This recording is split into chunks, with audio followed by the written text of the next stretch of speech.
Bismillahirrahmanirrahim. Assalamualaikum warahmatullahi wabarakatuh. Waalaikumsalam warahmatullahi wabarakatuh. Waalaikumsalam warahmatullahi wabarakatuh. Baik, alhamdulillahirabbil alamin. Wassalatu wassalamu ala asrofil anbiya'i wal mursalin wa ala alihi wa sahbihi ajmain amma ba'du. Pertama-tama marilah kita panjatkan puja dan puji syukur kita kehadirat Allah Subhanahu wa taala yang telah memberikan kita kesempatan, kesehatan sehingga kita dapat berkumpul untuk memaparkan hasil dari program kerja KKN tematik Universitas Mataram.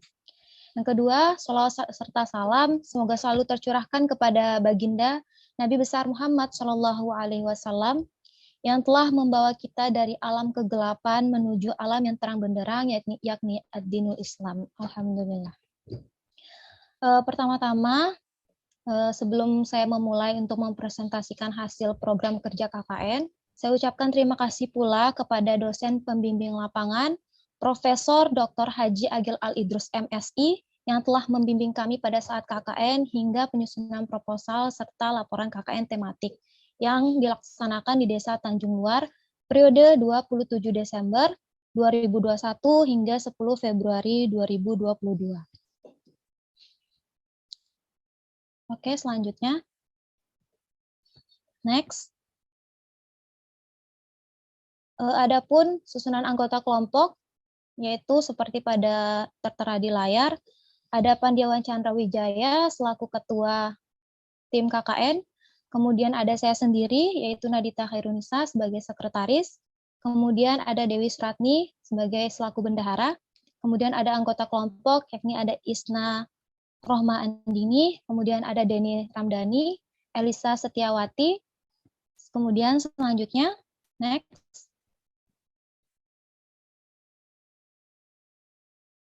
slide, kemudian selanjutnya ada Julia Mawarni, ada Panji Lobi Rahman, kemudian ada Retno Artika Dewi, next ada Bayi Ashfiatun Nisa Mulyani, kemudian yang terakhir ada Ahmad Fazlin Ardian. Selanjutnya kita beralih pada inti dari pemaparan, yaitu ada pendahuluan, yang mana sebelum kami melakukan penyusunan program kerja, tentu kami melalui analisis situasi di desa tersebut. Nah, Desa Tanjung Luar ini merupakan salah satu desa pesisir dari 15 desa yang berada di Kecamatan Keruak. Hal ini menjadikan Desa Tanjung Luar memiliki potensi bencana yang serius, seperti banjir rob, abrasi, serta potensi tsunami yang sewaktu-waktu bisa terjadi. Sehingga kami menganalisis permasalahan dari mitra, ada 2 poin, yaitu yang pertama, kurangnya pengetahuan masyarakat tentang mitigasi dan kesiapsiagaan bencana.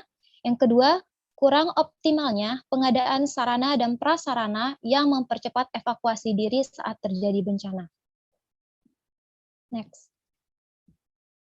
Kemudian kami akan menawarkan solusi dan target kegiatan. Solusi yang kami tawarkan dari Desa Tangguh Bencana yang kami dapat, yaitu di mana dalam KKN ini ada beberapa program yang akan kami tawarkan, yaitu yang pertama, sosialisasi Desa Tangguh Bencana serta mitigasi kebencanaan.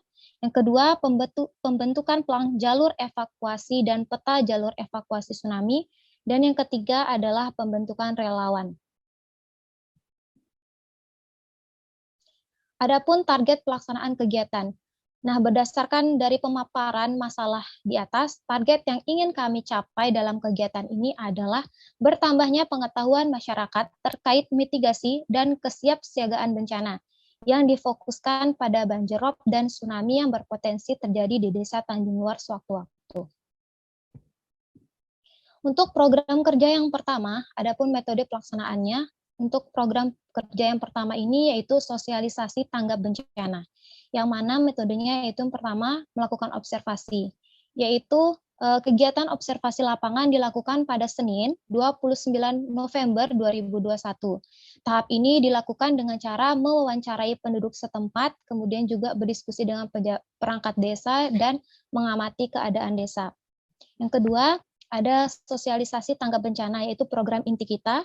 Itu kegiatan ini dilaksanakan pada Rabu 6 Januari 2022. dilaksanakan di Gedung Serbaguna Desa Tanjung Luar. Kegiatan ini mengundang perangkat desa, tokoh agama, dan tokoh masyarakat, serta masyarakat umum. Kegiatan ini dihadiri juga oleh BPBD selaku sebagai pemateri, yaitu BPBD Lombok Timur. Kegiatan ini dilakukan dengan pemaparan materi dan sesi diskusi. Dan yang terakhir adalah kegiatan evaluasi yang dilakukan untuk mengetahui tingkat keterlaksanaan dan pencapaian dalam kegiatan sosialisasi yang ditinjau dari beberapa aspek, yaitu partisipasi aktif masyarakat dan jumlah peserta yang hadir, ketercapaian tujuan dan materi sosialisasi, kemudian keaktifan masyarakat dalam melakukan sesi diskusi dengan pihak BPBD. Next. Nah, berikut adalah gambaran dari sosialisasi yang telah kami laksanakan, yaitu ada gambaran di sini kita juga melakukan sosialisasi dan praktik pertolongan pertama pada korban yang dipimpin langsung oleh pemateri, yaitu dari BPBD Lombok Timur. Selanjutnya, kemudian ada program kerja utama kami yang kedua, yaitu pembuatan pelang jalur evakuasi dan peta jalur evakuasi.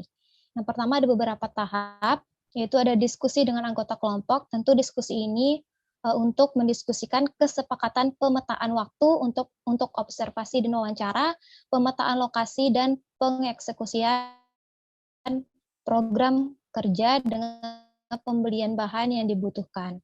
Kemudian yang kedua ada tahap observasi dan wawancara, yang mana kegiatan observasi dan wawancara ini dilakukan langsung di wilayah Desa Tanjung Luar, guna untuk menyepakati penempatan pelang jalur evakuasi dan peta jalur evakuasi.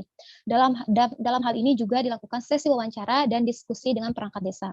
Kemudian ada tahap pemetaan lokasi. Tahap pemetaan lokasi ini dilakukan pemetaan lokasi pemasangan pelang dengan mempertimbangkan keberadaan beberapa aspek, seperti mempermudah akses, memudahkan melihat akses jalannya, kemudian letak daerah yang memungkinkan dijadikan daerah evakuasi dan lain sebagainya. Kemudian tahap selanjutnya ada tahap visualisasi, yang mana tahap visualisasi ini yaitu tahap pemetaan tempat. Maka dilakukan visualisasi kegiatan, yaitu pembuatan pelang jalur evakuasi dan peta jalur evakuasi tsunami. Dan yang terakhir adalah pemasangan pelang, yaitu tahap terakhir yang dilakukan oleh tim KKN Desa Tanjung Luar adalah pemasangan pelang jalur evakuasi dan peta jalur evakuasi tsunami. Jadi berikut adalah gambaran pelang jalur evakuasi dan peta evakuasi tsunami yang telah kami lakukan. Next.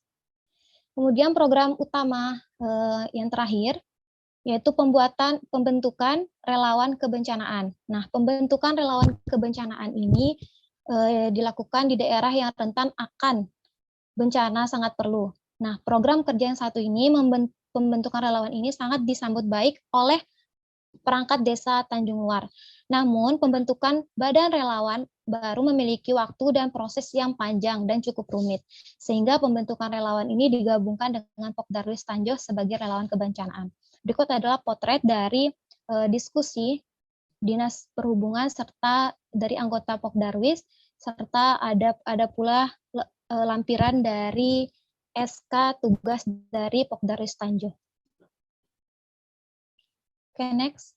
Nah, setelah program kerja utama setelah dilaksanakan, kami juga memiliki program kerja tambahan, yaitu ada 3. Yang pertama ada Jumat Sehat, kemudian Sabtu Bersih, dan yang terakhir adalah mengajar dan bermain bersama anak-anak TPK Kampung Baru Utara.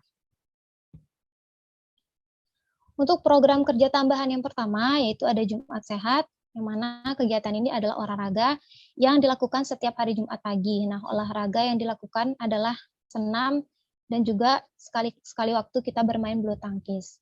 Berikut adalah potret dari kegiatan Jumat Sehat yang kami lakukan di Desa Tanjung Luar. Dan next, ada Sabtu Bersih.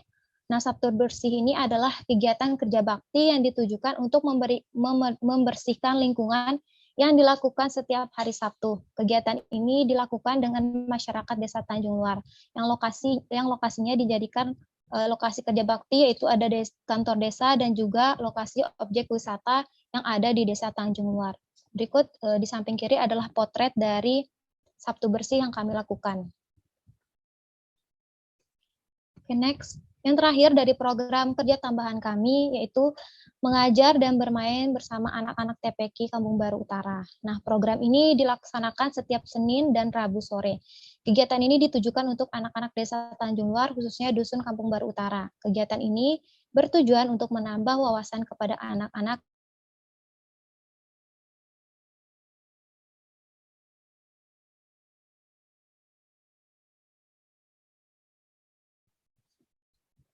Next slide. Baik, sekian dari pemaparan dari tim KKN Desa Tanjung Luar periode Desember sampai dengan Februari 2022. Sekian dan terima kasih. Wassalamualaikum warahmatullahi wabarakatuh.